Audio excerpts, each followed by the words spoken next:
Assalamualaikum warahmatullahi wabarakatuh. Saya Jajan Syuri dari kelas Ekonomi Syariah E.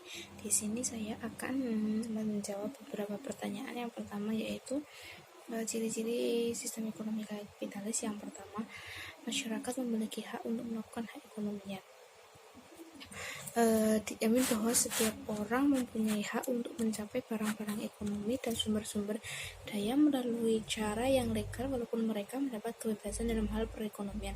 Namun, mereka tetap mendapatkan izin yang legal. Pemberian hak kepemilikan atas harta kekayaan memenuhi fungsi-fungsi ekonomi penting, yaitu para individu memperoleh perangsang agar aktiva mereka dimanfaatkan dengan seproduktifnya. Dengan pemberian hak ini, maka individu merasa dianggap dan dihargai keberadaannya. Maka dengan begitu, kreativitas dan inovasi akan tumbuh dari setiap individu untuk kemajuan perekonomian. Yang kedua yaitu alat produksi berada di tangan perorangan. Karena dilakukan oleh masyarakat sendiri, maka alat produksi yang digunakan berada di tangan perorangan. Maksudnya di sini adalah mereka mengusahakan sendiri alat produksi yang akan mereka gunakan dalam memproduksi barang yang akan mereka pakai.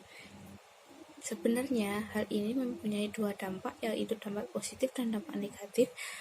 Untuk dampak positifnya itu akan menjadikan individu lebih leluasa untuk menjalankan dan menggunakan alat produksi dengan sebaik-baiknya. Namun, untuk dampak negatifnya adalah akan sering terjadi monopoli pihak yang akan menguasai alat produksi. Yang ketiga, pemerintah tidak dapat ikut campur tangan terhadap kegiatan ekonomi. Campur tangan pemerintah sendiri hanya terbatas pada perlindungan dan pengawasan dalam hal ekonomi, sehingga masyarakat dapat melakukan kegiatan ekonomi tanpa campur tangan dari pemerintah. Permasalahan perekonomian juga lambat penyelesaiannya karena tidak ada pihak netral seperti pemerintah yang ikut campur di dalamnya. Yang selanjutnya, kegiatan produksi, konsumsi, dan distribusi berdasarkan motif laba. Motif laba ini yang menyebabkan pasar disebut menggunakan sistem ekonomi kapitalis. Di sini setiap kegiatan ekonomi yang dilakukan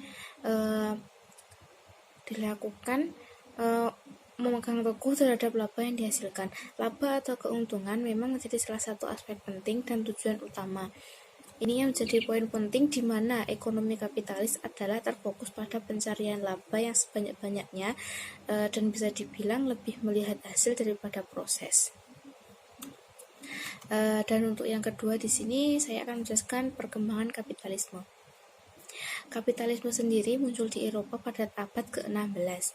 Kapitalisme muncul dari paham feodalisme di Eropa. Kapitalisme di Eropa muncul dari pemikiran kaum ilmiah yang pada awalnya berpikir untuk mensejahterakan kaum buruh. Sejarah kapitalisme itu sendiri ada 3 fase sebagai berikut. Yang pertama yaitu kapitalisme awal pada tahun 1500 sampai dengan 1750.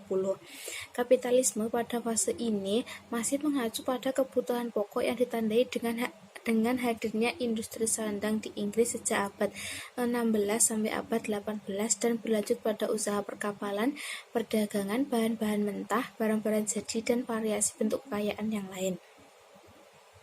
Dan kemudian berubah menjadi perluasan kapasitas produksi dan talenta kapitalisme ini yang kemudian hari justru banyak menelan korban. Di perkotaan, para saudagar kapitalis menjual barang-barang produksi mereka dalam satu perjalanan dari satu tempat ke tempat yang lain. Mula-mula mereka menjual barang pada teman-teman sesama saudagar seperjalanan, lalu berkembang menjadi perdagangan publik, padahal pada saat itu di wilayah-wilayah pedesaan masih cenderung feodalistik. Yang kedua yaitu kapitalisme klasik.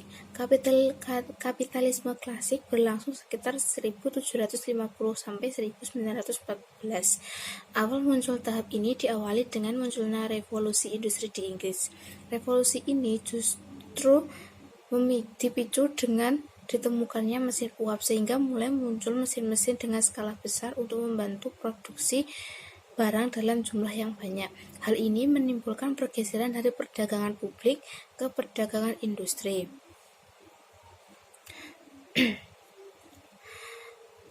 Yang selanjutnya yaitu kapitalisme lanjut pada tahun 1914 sampai dengan sekarang. Momentum utama fase ini adalah terjadinya Perang Dunia Pertama.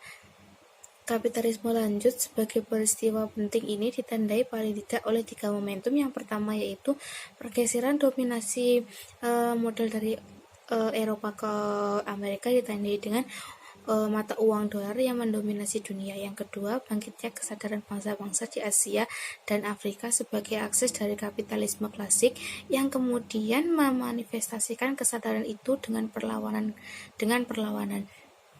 Dan yang ketiga, revolusi Bolshevik Rusia yang ingin menghancurkan institusi fundamental kapitalisme yang berupa pemilikan secara individu atau penguasaan sarana produksi struktural kelas sosial.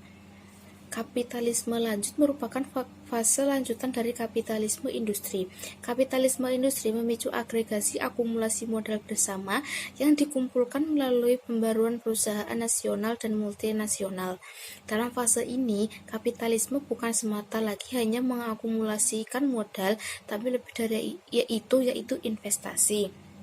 Dalam arti ini, kapitalisme tidak hanya bermakna konsumsi dan produksi belaka, tapi menabung dan menanam modal sehingga mendapatkan keuntungan berlipat dari sebuah usaha adalah usaha yang terus ditumbuhkan. Pertumbuhan ekonomi tidak hanya didasarkan pada soal faktor produksi, tapi juga faktor jasa dan kestabilan sistem sosial masyarakat. Yang selanjutnya yaitu sikap dari beberapa kelompok dalam menyikapi globalisasi. Yang pertama yaitu kelompok neoliberalisme.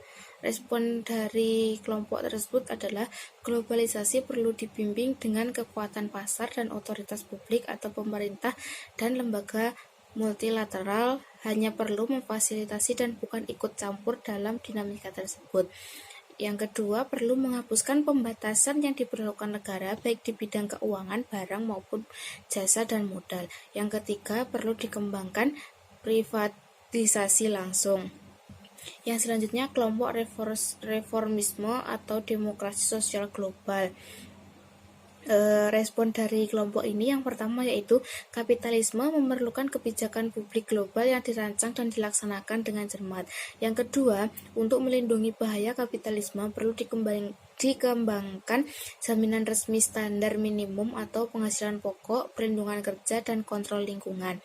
Yang ketiga, mendukung tindakan antitrust dan kontrol resmi lain untuk membatasi kekuasaan monopoli perusahaan.